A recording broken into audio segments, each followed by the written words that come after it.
My name is Matthew Rubin. I saw the play and stayed for the whole thing, and I completed the response on my own. If I had to sum up the show with just 3 words, there would be colorful, joyful, and bubbly. I say colorful because the set was very colorful. I say joyful because it's a kid's play and it had a cute message, plus the musical aspect of it made it very joyful and happy.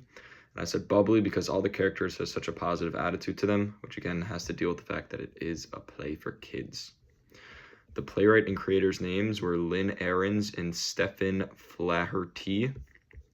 I think that comedy best fits it because the characters were flawed, not evil. There was a lot of humor, and the plot was driven by a misunderstanding.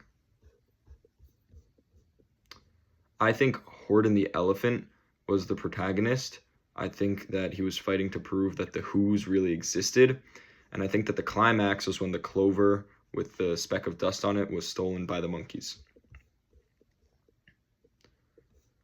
I think that the language was super formal. They used very complicated words, but in a childish way, which is kind of like what Dr. Seuss is known for. And it was mostly long speeches, but everything rhymed. And even though the words were complicated, there were words that I didn't even know what they were saying. It all made sense. Even if I didn't know the exact definition of the word, I still knew what they were saying, which was kind of cool.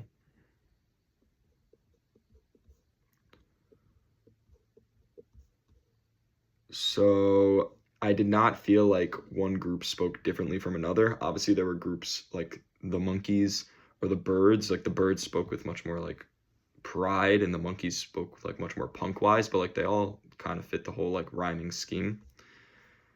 And there were definitely repeated phrases, like a person is a person no matter how small, or anything's possible. The director is Tom Lafrate. The stage was Proscenium. I think that the cast definitely fit the roles very well, but I think that Dr. Seuss should have been a tall male, and he should have been skinny and lanky, like the actual Cat in the Hat. Not Dr. Seuss, I meant Cat in the Hat. I think the Cat in the Hat should have been a tall, skinny male. Yeah, I think the cast definitely worked very well together. I don't think that there was someone that was an odd man out. And there was so much diversity. There was people of all races, all gender, all sizes. It was very diverse. One staging moment picture that I thought was perfect was when, what's his name, Juju, or the kid, he was in the bath, and it was after the parents had walked in and yelled at him, and then they walked out, and then the cat came down, and he was looking up, and then the music came back in and all the fish were in the background. I think that the bodies were arranged. They were all looking upwards. They were all very hopeful. And I think that the meaning of it was to go with your gut. His parents were telling him, stop thinking, or the mayor, or whatever, the Who's were, stop thinking, you're thinking too much. But yeah, you should listen to your parents, but also he knew he was right, but it was if you genuinely think what you're doing is right, it doesn't matter what people tell you, go with their gut. And I thought that the fact that it was right after the parents yelled at him, it all fit together perfectly. So the actor that I chose played Gertrude. I think that her comedic timing was very punctual and her voice was very good. How did she use her body? She was very aggressive, especially when she was getting her tail or when she was throwing a tantrum. Very childish, but I guess that's what her character was.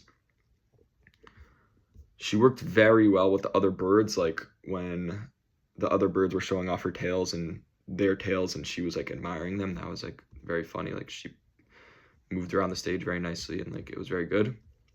Her timing was perfect, and I think she did go on a journey with getting her tail and also with her love and wanting to be seen by Horton.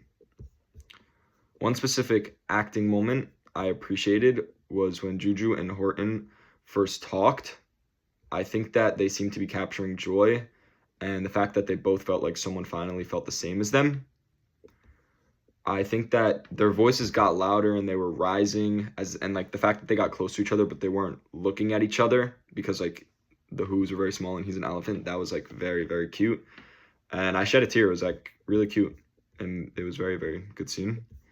And speaking about Horton again, another acting moment was when he was looking for the clover in the field. I think that he captured hopelessness perfectly, and he used his body very well. Like he was like getting all up on the floor, like his head, like his rear was stuck up, but his head was like stuck against the floor, like he was like running all around, like it was very good, and I felt bad for him. Like it was like poor guy.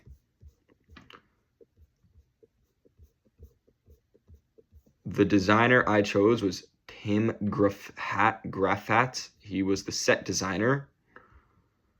The color palette was like a rainbow, but there was no dark colors. There was no like dark brown or black or gray. It was all bright colors. The feeling, I have to say, was like fabulous.